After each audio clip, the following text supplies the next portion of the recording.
All right, everyone, we're going to go ahead and get started. Thank you for joining us for this cycle, fiscal 23 cycle info session for gaming mitigation. Just so you know, I am Lillian Lee, Program Officer here at the Cultural Investment Portfolio for Mass Cultural Council. I am the newly appointed point person for the Gaming Mitigation Program this year. If you've applied in the past, you would have been familiar with my wonderful and esteemed colleague Cheyenne Combe-Postel. She has helped walk me through a lot of this program, so I feel very confident talking to you all today and look forward to helping you through this application process. I'm also joined by Sarah Glidden, my program manager in the Cultural Investment Portfolio, and she will be handling the Q&As, and I'll pass it over to her if she'd like to say a few words. Good morning.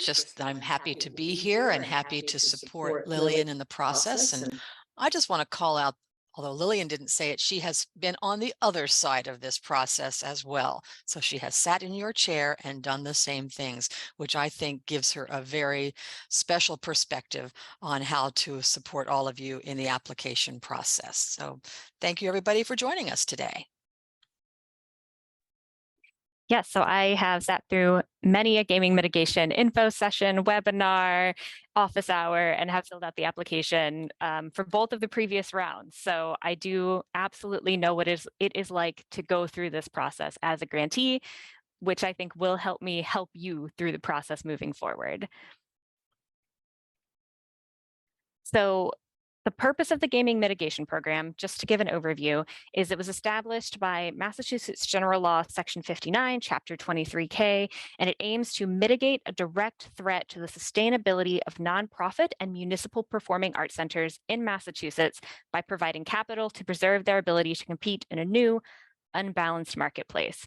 And the way that we achieve this goal, the way we hope to achieve this goal, is through one-year grants to performing arts centers to help them be more competitive in getting, producing, presenting touring shows and artists across the Commonwealth.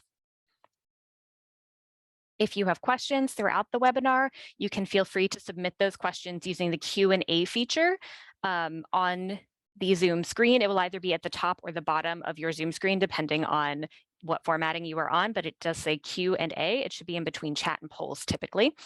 And we do ask that you ask questions that are relevant to the section we're going through. So when we are talking about eligibility, please only ask questions about eligibility. We will be addressing all aspects of the application process, and we may answer your question as we go through the webinar.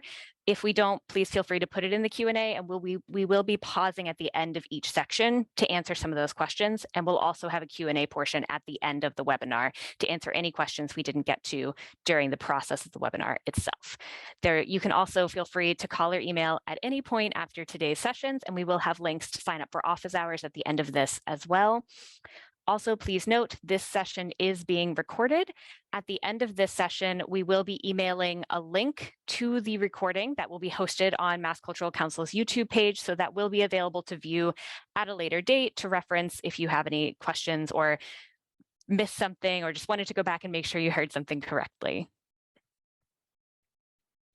So the agenda for today, we'll go through the eligibility for the program, what we mean when we say touring credentials for touring shows and artists, and just a breakdown of what we're looking for there. We'll do a brief application walkthrough, going through the application itself through our grants management system, Smart Simple.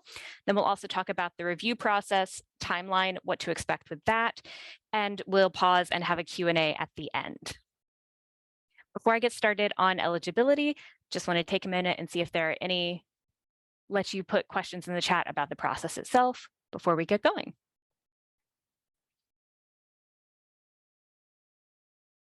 All right, hearing and seeing none, we will move on to eligibility.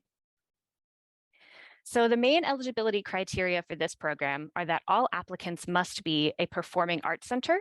All applicants must be either a nonprofit, which can include cultural affiliates, or applicants must be municipally owned. And applicants must also present touring shows or artists.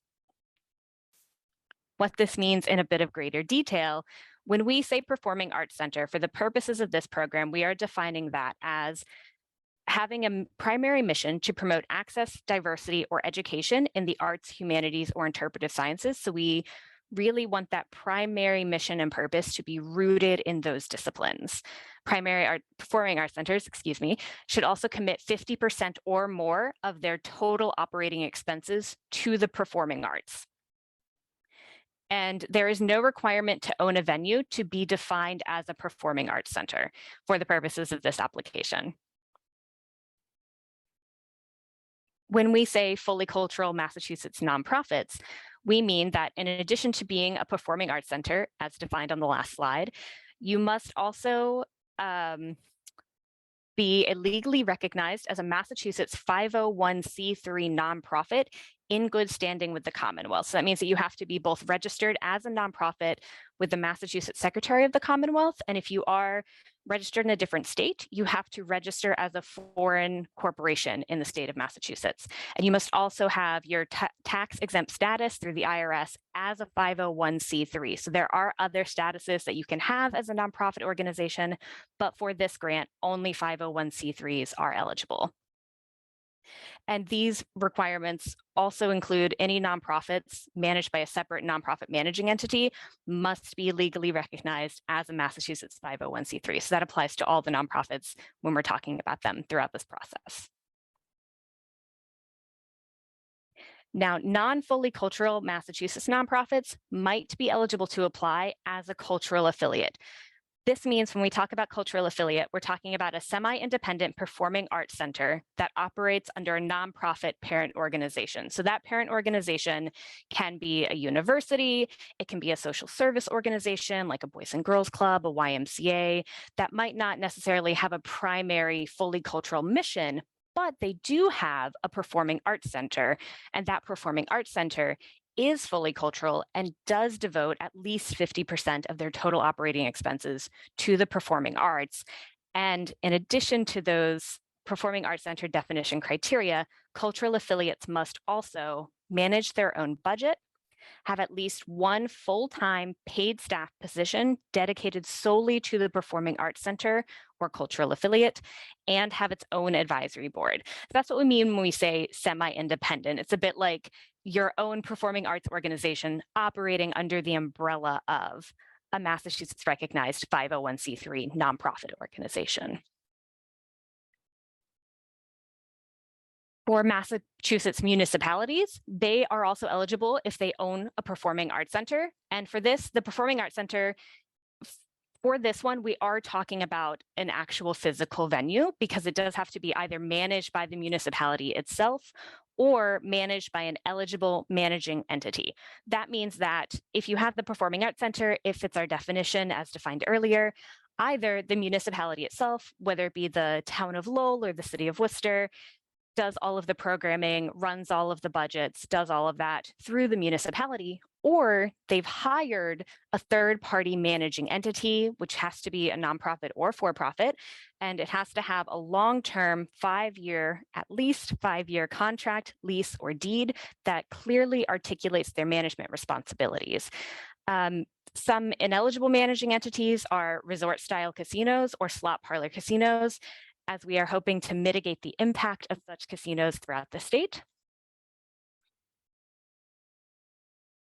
And then the final eligibility criteria, the final main eligibility criteria is that performing arts centers must present touring shows or artists. And we'll talk a bit more about those credentials in the next phase, but just for a definition for the purposes of our eligibility criteria, touring shows or artists must be an independent entity being presented as a guest at the organization. So this means that rather than being, producing your own work or theatrical piece, you are bringing in an outside entity and presenting them at your performing arts center. Or if you don't have your own venue, you're doing that programming and you are the one managing and presenting and handling the booking in a variety of performing arts centers or venues. And it can be tied to a piece produced by the applicant organization only if the touring artist featured is considered a headliner with name recognition that is used as a marketing tool.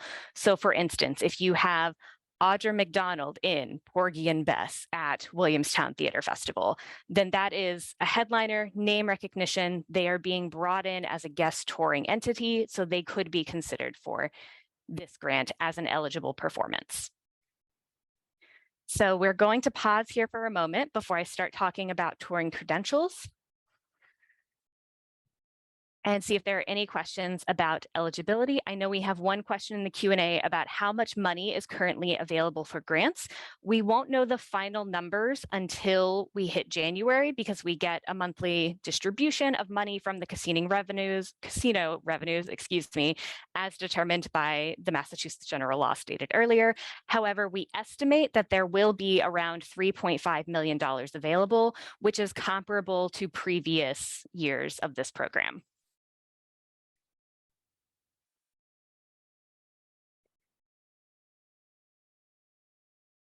All right. I don't see any other questions. Oh, one just popped up.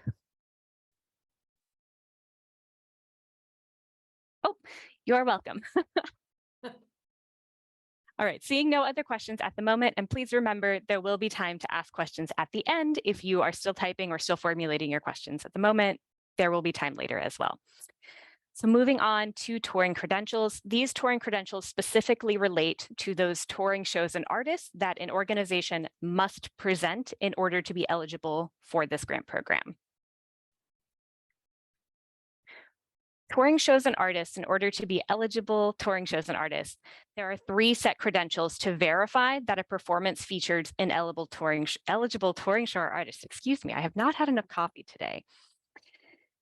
So the 3 main credentials are the touring artist roster, the touring schedule, and the touring artist representation.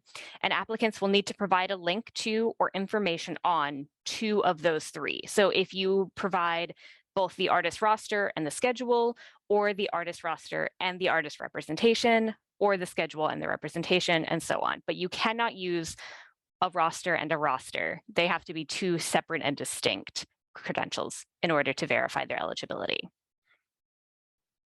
When we say touring artist roster, we mean things like Polestar, Creative Ground, Bands in Town, or other similar artist rosters that basically list them as a touring artist, show their events, things like that.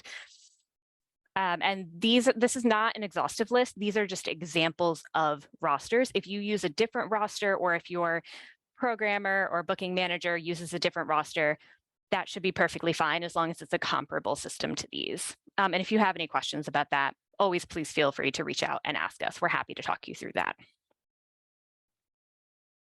For a touring schedule, this has to include performance dates in at least 3 states, including Massachusetts, in the last 3 years.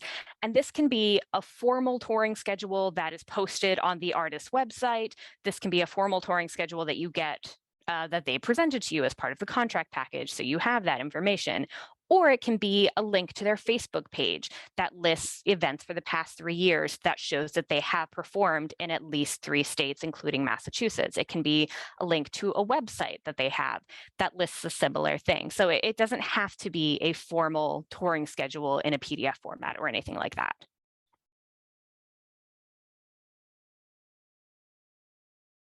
And then for touring artist representation, so this is kind of the management agency, and you have like Creative Artist Agency, CAMI, High Road Touring, Jensen Artists, IMG Artists, etc. And this is, again, not an exhaustive list. This is just examples of the agencies we're talking about when we say artist representation.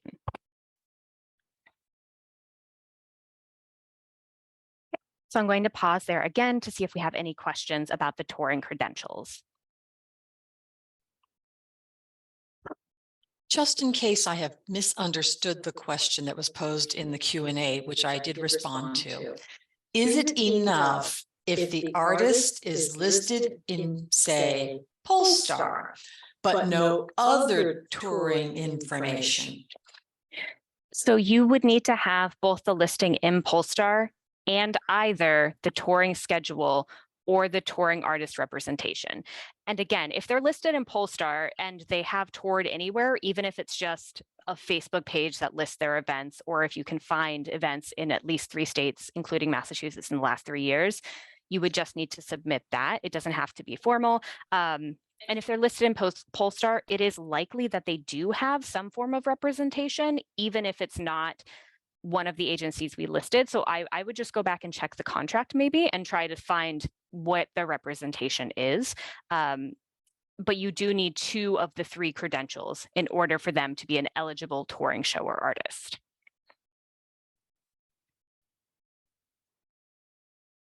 Any other questions? All right, I don't see any at the moment. Again, please remember, we will have more space for questions at the end. So for the application, I am going to pass it over to my lovely program manager, Sarah Glidden, and she's going to talk you through our grants management system a bit while I am pulling up the application walkthrough. Right. So like Lillian said, she's going to actually walk you through the application. I'm just going to talk a moment about the application program. Last year, about this time, we introduced a new grants management system. It's called Smart Simple. And this is the login page. You will use your email address as your unique username. And if you have not used the system before, the first thing you're going to need to do is register yourself with the system, and you register yourself as an organization, which might seem counterintuitive, but in this case, you are an organization. You'll put in your information. You will have a drop-down box for you to identify the organization that you are attaching yourself to, and that will then let you submit an application on behalf of your organization. If in the last year you have applied to the Cultural Facilities Fund, most of our local cultural councils, our cultural or sector recovery program, or if you have a portfolio or gateway grant, you are already in the system. Your organization is already in the system. And if your organization is not already in the system, it is easy to add it. And if you need any assistance, please don't hesitate to reach out and we will support you in this process. I'm going to pass it back to Lillian, who Hello, everyone. So just to give you a walkthrough, Sarah talked to you how to register and log into the system. Once you are logged in to our grants management system, this should be similar to, if not exactly like the page that you see. This is the home screen. And if, just so you know, if you do have an application in progress already and you're having trouble finding it, it can be, you have to scroll down to the application section and it will be there in the in progress section. Can see that I have multiple gaming mitigation drafts currently in progress. If you start more than one application, you will get multiples in progress. That's okay. You can always withdraw the ones that you don't want to submit. To get back to the main screen from this page or most pages on the website, you can just go up to the logo here in the left-hand corner and click on that. Once it finishes reconnecting to the internet, I will walk you through the application. Okay, so you'll go over to the current opportunities section. And yours might not have 8, it might have a varying number. It depends on how your organization is classified. So don't worry if that looks a little different. You'll scroll down to Gaming Mitigation Program. You can see that the deadline is 12/8/2022 for that. You'll hit Apply Now. So this is where there's a very brief eligibility screener that goes through those eligibility criteria we just talked about. So if your organization is a semi-independent program that operates under a parent organization, this is what we mean when we say cultural affiliate and what we talked about earlier. If you're kind of operating under that umbrella, you will click on yes, and it will just ask you to verify that you do manage your own budget, have your own advisory board, and have at least one full-time compensated staff position dedicated solely to its operation. And if it's no, you will not have to answer those additional questions. You know, this is just asking again, if your primary mission is rooted in and dedicated to promoting access, diversity, or education in the arts, humanities, or interpretive sciences, making sure that you do commit 50% or more of your operating expenses to the performing arts, and ensuring that you do in fact present those touring shows or artists. You'll hit Save Draft once you've answered all of those questions. You'll hit Check Eligibility down here at the bottom next. And please note that if you're on a mobile device, you might only see Save Draft here, but there will be an arrow next to it. And if you click on that arrow, it will show you the other button options at the bottom. So it is there, it's just a bit harder to find on a mobile device. So you should see this, you have successfully completed the eligibility quiz. If for some reason you get a notification saying that you have failed the eligibility quiz, you are not able to proceed, please email me or call me and I can help walk you through why that happened and see if you are eligible and see if we can kind of move forward with the draft. Once you do reach this page though, it's very important to hit proceed because that is what generates the actual draft application and allows you to start working on the grant.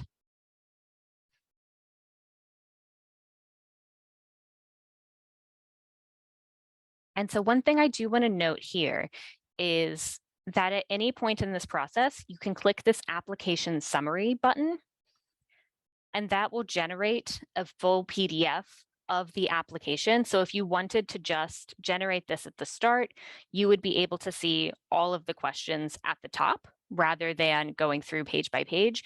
You can also generate this at any point during the process if you wanted to have a PDF of the submitted answers to share with other members of your staff or to have other eyes on. So that's just a really useful tool I highly recommend using if you'd like. It's also great so that you will receive a PDF of your completed application after you've submitted, but if you would like to save any of the versions for yourself or to just have it yourself to save before submitting, you could also save it at any time.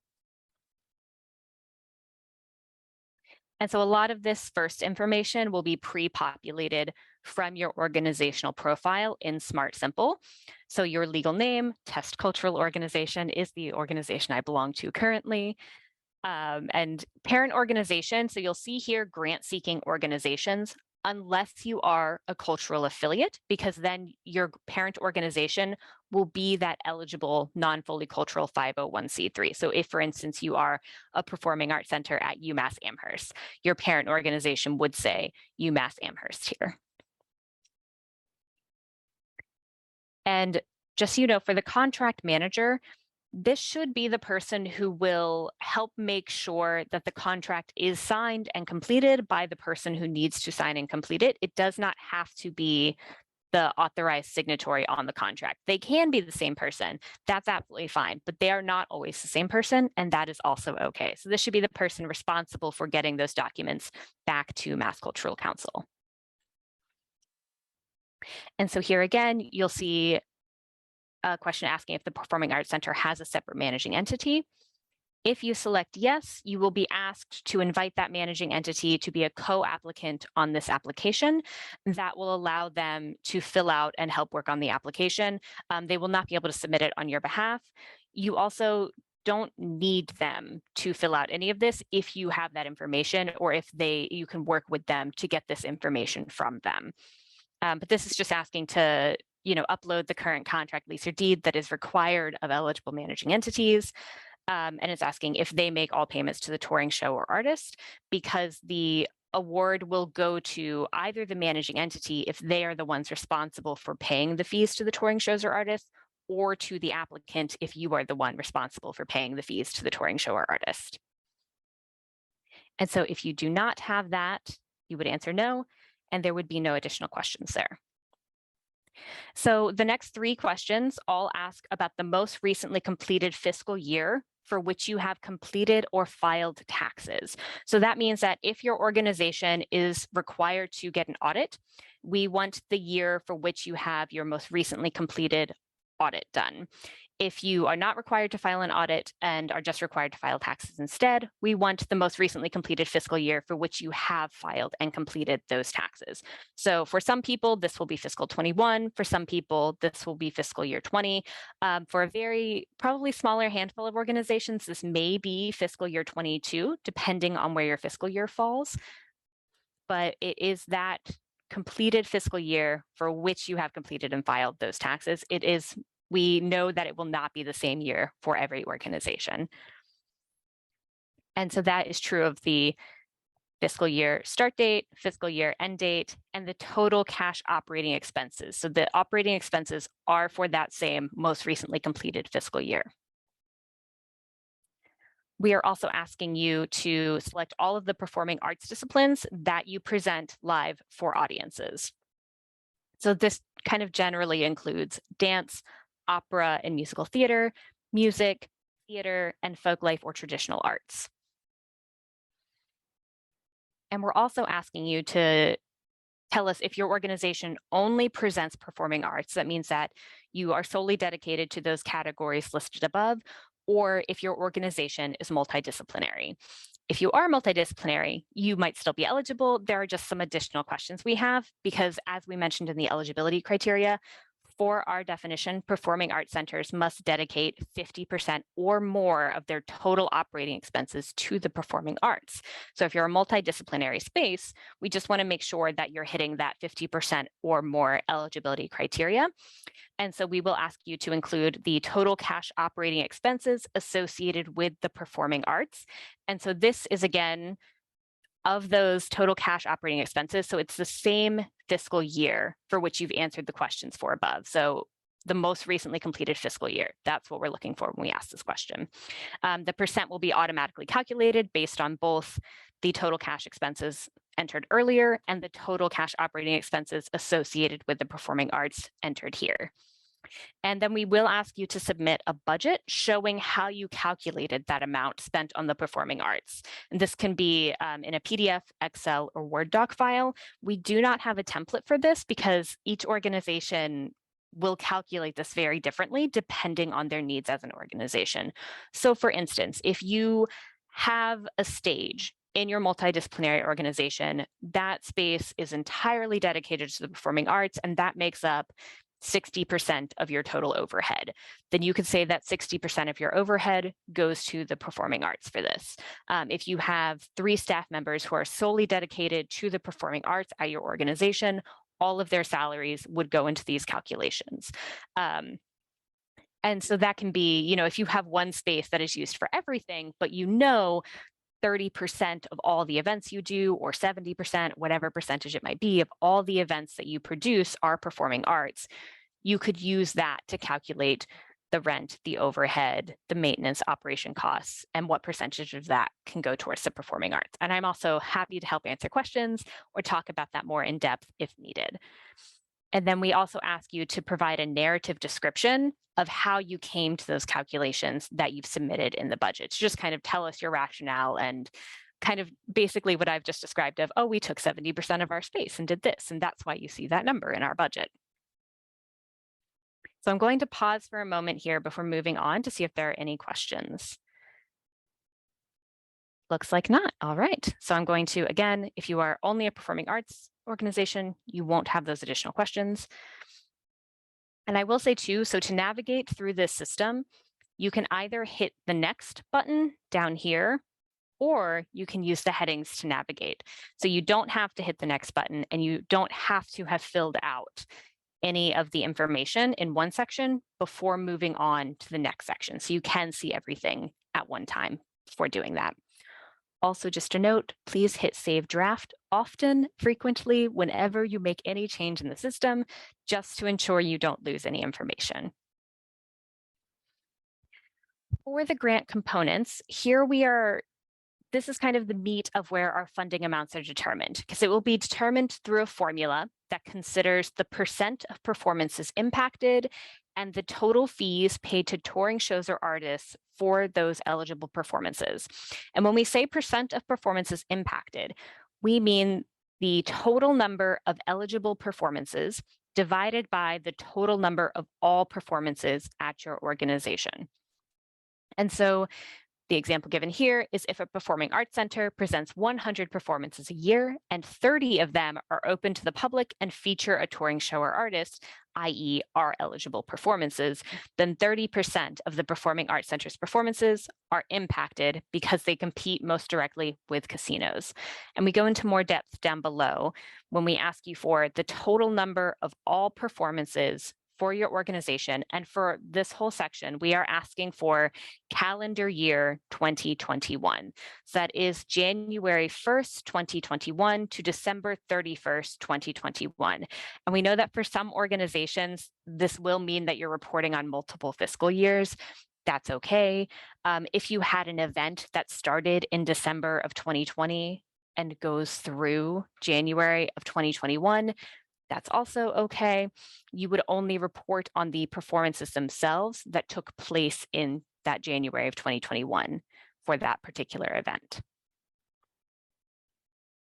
So to calculate the total number of performances, you should count the performances that are live presentations of performing arts for an audience.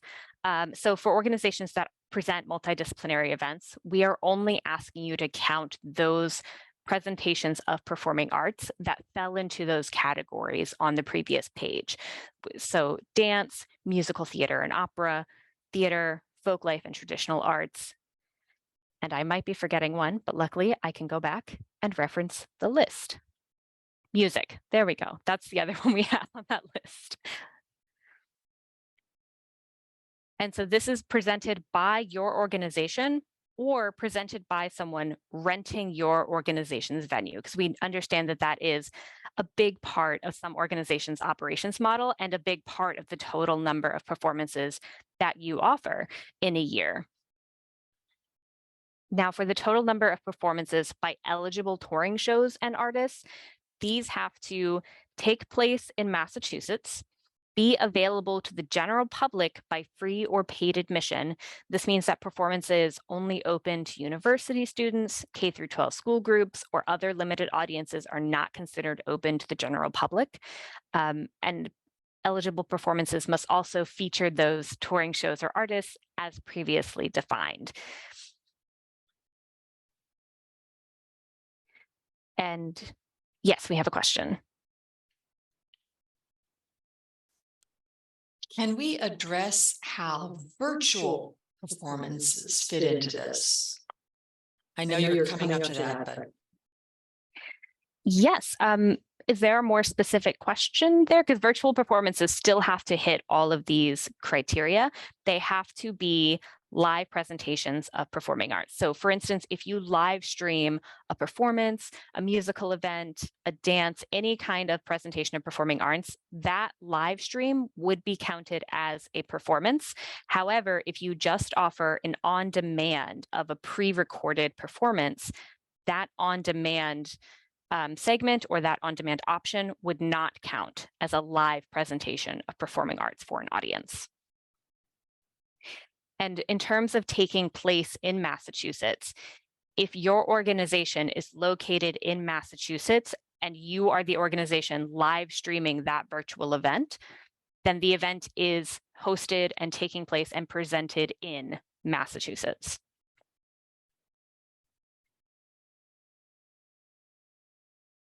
For total fees paid to eligible shows and artists, we are only asking for the fees paid directly to the eligible touring show and artists that are featured in eligible performances. So fees paid to shows and artists that were presented by a producer renting your space are not eligible fees in this scenario, because while they are part of your total performances, they are not part of your eligible touring shows. And these fees can include compensation for the performance for both a live and a virtual performance. And they can include housing and travel costs for in-person performances only.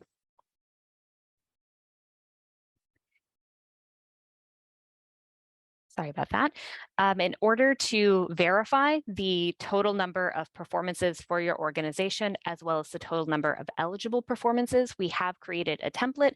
It is very similar to the template filled out last year. If you have done this application before, we've only added one column.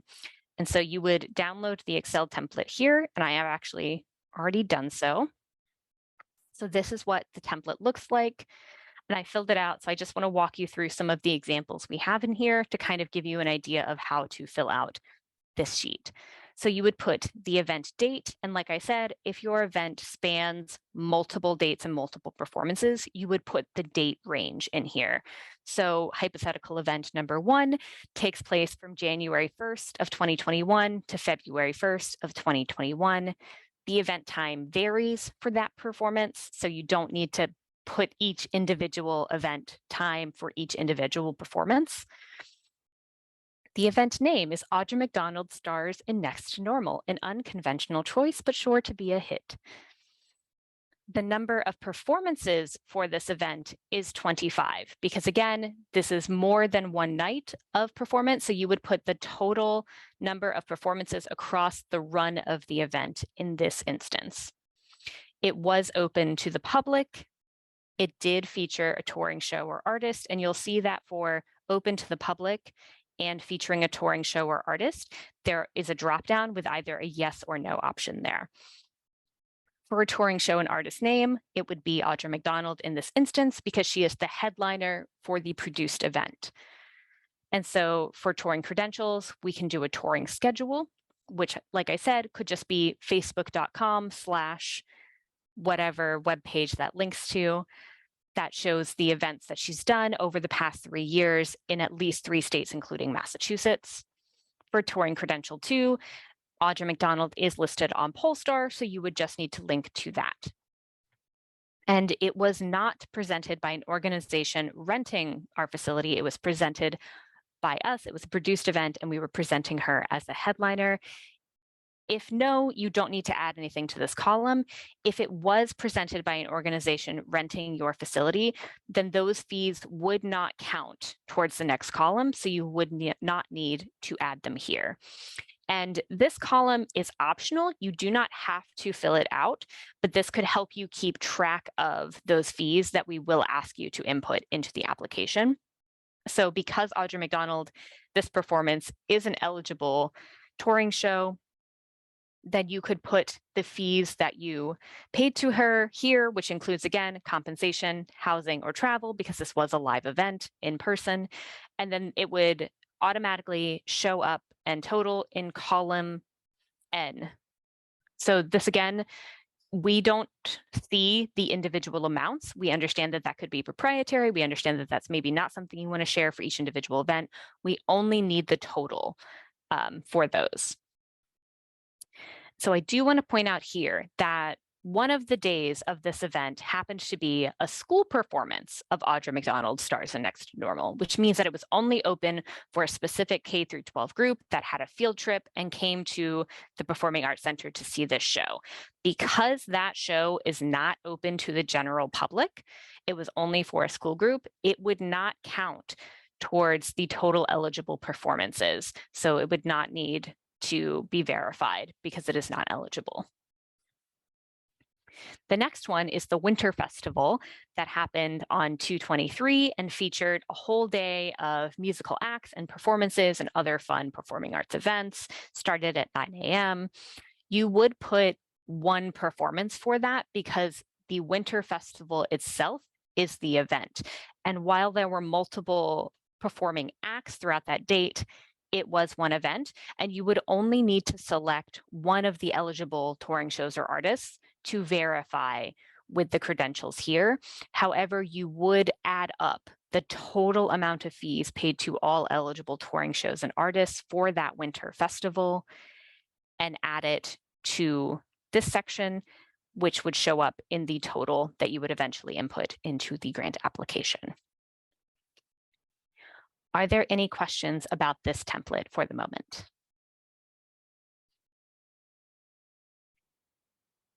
Okay. I do just also want to point out that when you get to the touring credential number 1 type and number 2 type, it is again a drop down of the 3 credentials we're asking for. So you will choose one of the 3. And again, you would have to choose at least 2 different ones of this list for the artist. All right, so I'm going to close that. Always save the work just in case. And when you're ready to upload that, once you've completed it, you would just click on upload. You would go to your files, find the one you wanted, and you can drag and drop, and it automatically uploads it.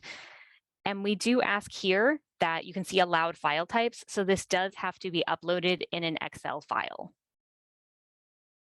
And if you have any questions about how to do that, you can always reach out to us at Mass Cultural. We would be happy to help.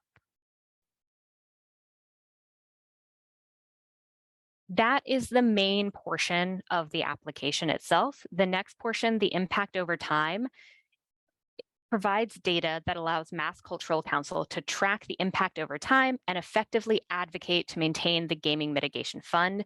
The answers to these questions do not affect your grant amounts in any way should your application be funded. So this is really just a chance for you to tell your story of how your performing arts center is impacted by the casinos in our state. So I'm going to pause sharing for a moment and hop back over to the slideshow and take some questions. Great. So the first question we have is, the first question that we have relates to the fact that the beginning of 2021, live performing arts for live audiences were not allowed based on CDC and Commonwealth of Massachusetts regulations. So touring artists' fees for calendar 21 are probably lower than they would have been typically. How will this impact the grant award? Great question. So grant awards are based on a percentage of your total eligible performances against your total performances for your organization. So live performing arts shows were down, as were all instances of live events in the Commonwealth.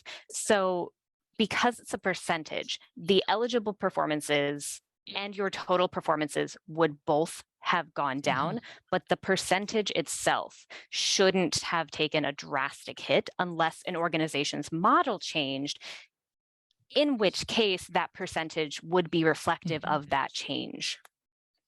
Great. So, and again, to know that the grant amounts will be calculated based on the dollars we have available to grant and the total number of eligible applications that we get.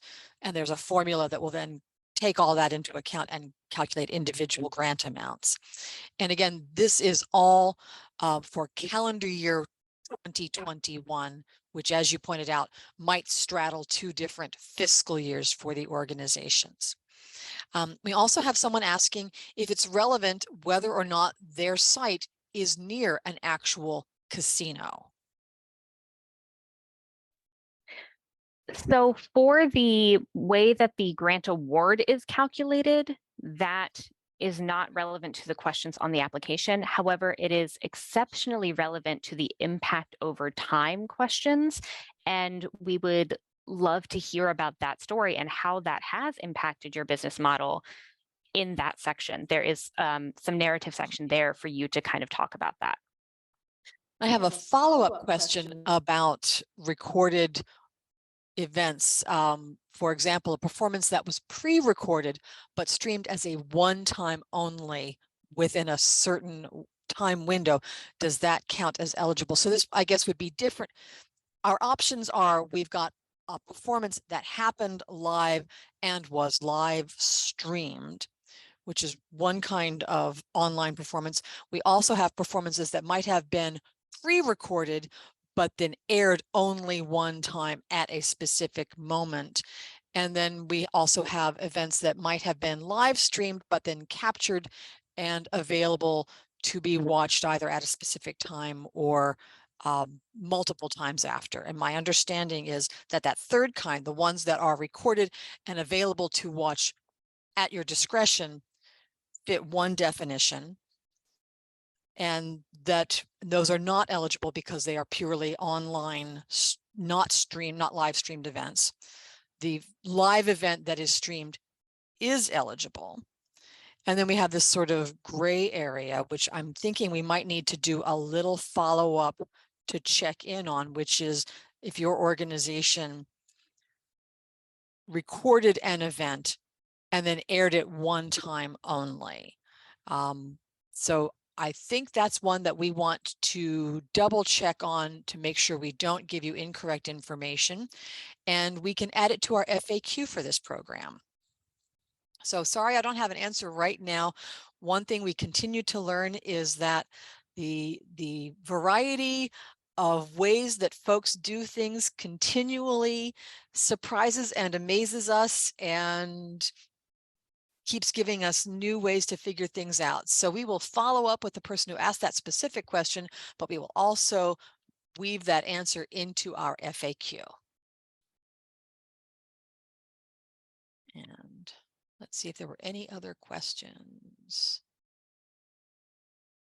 But I don't see any other questions right now. which is either because all of you are so brilliant with this, or we're so brilliant at presenting it. So thanks for your attention. Back to Lillian. Right. Thank you. So we are going to talk about the process and timeline a little bit. Oh, sorry. I see we have another question first. We did get one more question about fundraising events if there's a touring artist. So Audra McDonald has come to perform at our gala, for example, which would be a live event available to the public. Yes, if it is a fundraising event that is available to the general public, if anyone can purchase a ticket to the event, then yes, that would likely be eligible. However, if it's a members only event that is by invitation only, that not everyone can purchase a ticket to, then that is not available to the general public and would not be an eligible performance. Great, thank you. So for process and timeline, just to kind of very quickly give you an overview, because I know we're almost at time and I do want to leave some time for questions at the end. The applications are currently open now. You can currently go into Smart Simple, start that draft. The deadline is December 8th of this year, 2022. So once that deadline has closed, we will begin this review process. And we will first review them to confirm eligibility. And this is a staff review process. So we're not bringing in a separate panel to do this. This is done by Mass Cultural Council staff themselves. After we do that first pass for eligibility, ineligible applicants will be notified and removed from the pool at that point. And eligible applications are then reviewed to confirm that all of the components we need for the formula are there and entered correctly. If we notice that there are corrections needed, or if there are edits needed to a submission for a technical error as part of the application, you will be given a chance to correct and resubmit that application. So if you make a mistake on the Excel sheet, or if you entered slightly the wrong number, that will not immediately eliminate you. You will have a chance to correct those errors. Applications that have been corrected and applications without issue will then be moved into formula consideration. And the formula that we talked about, that is the performance percentage of eligible impacted performances divided by the percentage of total performances of live performing arts at an organization, will be applied to the remaining applicants in the pool, and funding amounts will then be finalized by Mass Cultural Council staff and the governing council. We haven't set any minimum or maximum grant amounts at this time. Those will be determined depending on the amount of funding we have, the number of applicants in the pool, and our need to target funding to those organizations most directly impacted by operation of resort-style casinos. So the formula does inherently prioritize those organizations with a higher percentage of eligible touring shows and artists by virtue of the formula. We cannot guarantee that all eligible applications will receive funding. However, that is always our goal with these programs. The grant funds themselves must be spent on fees paid to touring shows or artists. And again, this can include payments to the touring show or artist, which it can include bonuses and percentages for in-person or virtual performances, housing costs for the touring show for in-person performances only, and travel costs for the show and artist, again, for in-person performances only. Again, just to give you an overview of the timeline, the grant is currently open now. That deadline will be December 8th at 11:59 p.m. We will notify grantees in January of 2023, and contracts will begin to be mailed out in February of 2023. At this time, we are asking for contracts to be given back to us at the end of March of 2023. And please note that June 30th, 2023 is the date by which the grant funds must be spent.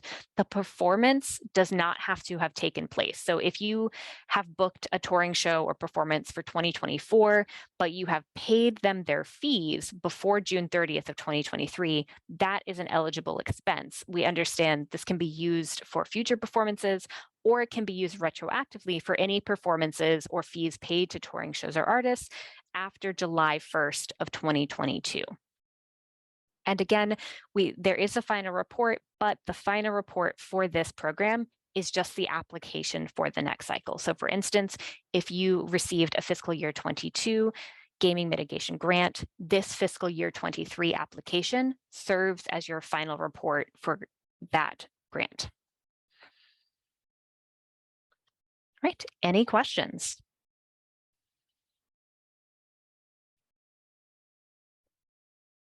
A technical question. First of all, you had mentioned a new column being added to the spreadsheet. Can you just draw our focus again to what is that new column?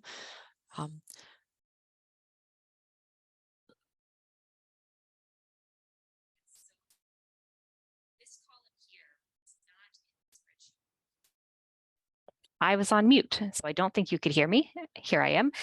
So it's column D, number of performances. This was not in the spreadsheet last year, and that resulted in more corrections needing to be made because we didn't account for an event with multiple performances across a run, and we did want each of those individual performances, which is why we're asking you here to account for that number of performances so it's easier to keep track of that total number of performances in the long run. And another question we have, I think, is probably more about a lot of traditional grant applications where there's an indirect amount of costs for overhead assigned to a project. In this particular program, that's not relevant because the percentage of overhead is directly proportional to the amount of performing arts activity of an organization. So if my organization, either by square footage or by activity, is 60% performing arts, then it's 60% of our overhead costs get associated with it, rather than many project-based grant applications where you assign, let's say, a 15 or 20 or 30% general overhead to the project. That's correct, yes. Oh, okay. We don't appear to have any more questions, but if we want to pause for just a second to let folks formulate their thoughts. Yes, absolutely. Please feel free to continue generating those questions. I will also say that on this slide, there are links to our gaming mitigation frequently asked questions page, our FAQs. Please feel free to visit that. We will also be updating that after this webinar to reflect some of the questions we were asked here if they are missing from that page. We also will have weekly office hours between now and the deadline. The next available session will be Friday, November 4th in the afternoon. I believe it's 3 p.m., but this link will have the definitive office hours on them. They do list all of them between now and that deadline. You can also email me at lillian.lee, that's LILLIAN.LEE @mass.gov if you have any questions. And I am also available via phone at 617-858-2737. Have any other questions come in? I think there's just a general curiosity and possibly concern about the impact of 2021 and the fact that for many organizations, 2021 is going to look different from previous years. But I think it's also true that that means also that their cost structures and dollar amounts spent also shifted. So the concept behind this particular formula is that it can flex over time. So an organization has a general concept of their business model, but their actual number of events or the costs associated with those events can vary from one year to the next, which would also mean that the grant amount might also vary from one year to the next. And we acknowledge that everybody has been in a time of significant upheaval. But yes, 2021 probably doesn't look like 2019. And thank goodness it doesn't look like 2020. So again, this is going to be about how the numbers flex over time.